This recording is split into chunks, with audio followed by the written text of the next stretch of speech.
Pelajaran apa yang kita dapetin dari kehidupan Nabi di masa kecil yang sulit? Kenapa hidup Nabi itu susah, teman-teman? Salah satu hikmahnya agar Nabi belajar quwwatut tahammul, agar Nabi belajar kemampuan menanggung beban. Allah lagi menyekolahkan Nabi dengan sekolah kurikulumnya dari langit. Itulah sebaik-baik sekolah. Ada sekolah formal yang bikin kurikulumnya ulama.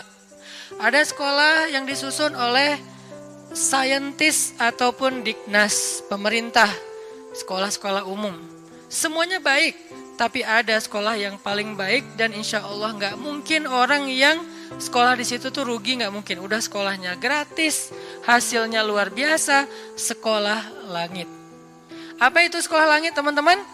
Kehendak dan ketentuan Allah dalam kehidupan kita, itu adalah sekolah bagi kita. Dari sejak kita kecil, remaja, kemudian menjadi laki-laki, kemudian jadi dewasa, kemudian jadi tua. Itu semuanya ada madrasahnya. Dari kecil kita dilahirkan di mana, oleh orang tua kita siapa, dalam lingkungan apa, kita sedang bersekolah. Kurikulumnya Allah, gimana cara kita mendaftar dalam madrasah langit ini? Caranya iman. Nggak ada uang pendaftaran, nggak akan dicoret dan di DO gara-gara nggak bayar uang SPP, nggak ada ujian nasional, nggak ada ujian semester. Ujiannya adalah dalam bentuk kehidupan. Dan itulah madrasah kita. Sehingga dalam madrasah itu Allah bukan mau ngasih kita ijazah bertuliskan nilai, angka, tapi Allah mau ngasih kita ijazah dalam bentuk sifat, dalam bentuk kematangan diri, dalam bentuk pemikiran yang dahsyat, yang jenius, yang brilian, yang lurus, yang kritis. Itu hasilnya. Kalau istilahnya ada materi-materi karakter building, ini karakter buildingnya langsung dari Allah yang lebih tahu tentang manusia. Huwa a'lamu bikum idh ansha'akum minal ard wa idh antum ajinnatun fi butuni ummahatikum. Dia lebih tahu tentang kalian, wahai manusia, ketika dia menciptakan kalian dari tanah. Siapa? Adam. Atau ketika kalian berada di dalam rahim ibu-ibu kalian. Siapa? Kita. Huwa a'lamu bikum. Allah lebih tahu tentang kalian. Sehingga yang lebih tahu ini memberi kalian madrasah. Sampai kita hari ini dapat madrasah dari Allah. Jadi ketika kita dapat ujian dalam hidup, kita coba bangun self-awareness. Oh, saya lagi sekolah sama Allah. Saya lagi disuruh latihan sama Allah. Latihan apa? Salah satu yang paling gampang adalah belajar quwwatut tahammul, kemampuan mengangkut beban. Terutama buat cowok. Fitrah kita itu diciptakan untuk mengangkut beban. Kita dijadikan lebih kuat bukan untuk gaya-gayaan, untuk mengangkut beban. Makin besar tanggung jawab dan beban yang dia ambil, makin dia cowok sejati. Rujulah kesatria namanya. Nabi dari kecil beliau dapat banyak ujian supaya punya quwwatut tahammul, mengangkut beban. Dan memang benar, Nabi itu sedang disiapkan oleh Allah untuk mengangkut beban yang paling berat. Yang ketika dikasih ke langit, langit nolak. Dikasih ke gunung, gunung nolak. Dikasih ke matahari, matahari nolak. Dikasih ke semesta, semua semesta nolak. Dikasihlah kepada manusia yang bernama Nabi. Apa beban yang berat itu yang ditolak oleh semesta? Beban risalah. Satu tingkat lebih berat daripada beban nubuwah. Apa bedanya nubuwah sama risalah? Yang membawa nubuwah namanya Nabi.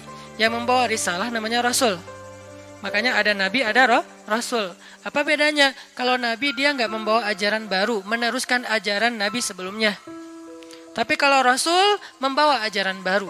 Sehingga penolakan publiknya lebih tinggi. Ujiannya lebih berat kalau Rasul itu. Dia seperti membawa syariat baru. Kebayang ya? Kita udah punya tradisi, lalu kita juga punya nasionalisme. Kita punya budaya yang sudah sangat tua, lalu ditambah lagi dengan punya nasionalisme yang hampir 100 tahun itu, tiba-tiba datang seorang laki-laki mengatakan, tinggalkan semuanya, inilah yang benar. Gimana kira-kira penolakannya? Wah, habis tuh laki-laki. Banyak cerita mereka yang dibunuh. Makanya Bani Israel yaqtulunal anbiya bighairi haq, membunuh para nabi tanpa alasan yang dibolehkan. Kenapa? Menolak ajarannya. yang sudah turun-temurun selama ratusan bahkan ribuan tahun. Beban inilah yang akan dipikulkan oleh Allah kepada Nabi. Kenapa risalah itu berat? Risalah itu secara bahasa teman-teman artinya ajaran atau misi. Seorang yang membawa risalah, surat, itu namanya Rasul. Rasul ini bisa bermakna Rasul dari langit, berarti Rasulnya Allah, namanya Rasulullah. Bisa juga Rasulnya bumi, Rasul para raja, utusan para raja yang diutus ke raja yang lain, membawa surat dari raja ini, bisa surat rahasia, bisa surat tentang perang, bisa surat tentang damai segala macam. Resikonya gede nggak tuh jadi utusan? Gede banget resiko jadi utusan. Ini utusan Allah, bukan kepada satu orang, kepada lil alamin, lin nasi kafatan ajmain, kepada banyak manusia. Ini beban yang berat. Malaikat aja nggak sanggup memikul beban risalah. Pohon, laut, dan segala macam makhluk-makhluk Allah, semuanya hands up, gak mau. Ya Allah saya gak kuat, kami kasih ke langit, langit gak berani. Kami kasih ke bumi dan gunung, gunung-gunung yang gagah, yang kuat itu gak berani. Kami kasih kepada manusia, mereka mengambilnya. Siapa manusia di sini? Para anbiya. Jadi beban risalah itu berat sekali. Tentang bagaimana caranya yukhrijun nas minaz zulumati ilan nur. Misinya adalah mengeluarkan manusia, bukan cuma satu suku, manusia dari kegelapan kepada cahaya. Dan yang paling berat risalahnya, risalah Rasulullah SAW, karena dakwah beliau bukan kepada satu bangsa, tetapi kepada manusia semuanya, bukan satu zaman, tapi sampai hari kiamat. Itu kenapa Nabi Muhammad itu dari kecil itu susah hidupnya, karena mau menanggung sebuah beban berat, namanya beban risalah. Lalu kepada siapa risalah atau beban ini Nabi wariskan? Karena kan berlaku terus sampai akhir zaman ya. Nggak terputus dengan Nabi wafat.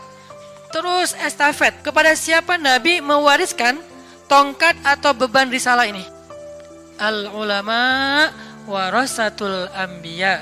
Para ulama adalah pewarisnya para nabi. Para nabi tidak mewariskan harta dinar dan dirham.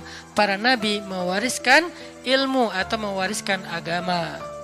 Jadi tugas beban yang paling berat ini untuk menanggung beban umat bukan hanya ngajarin. Kalau ngajarin bebannya oke lah ada beban sedikit tapi nggak berat-berat amat jadi pengajar.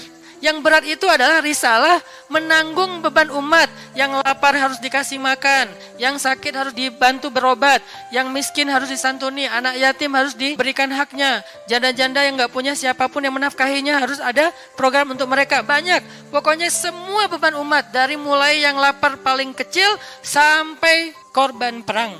Itulah beban umat yang diambil oleh Nabi. Gak boleh ada yang terzolimi di muka bumi.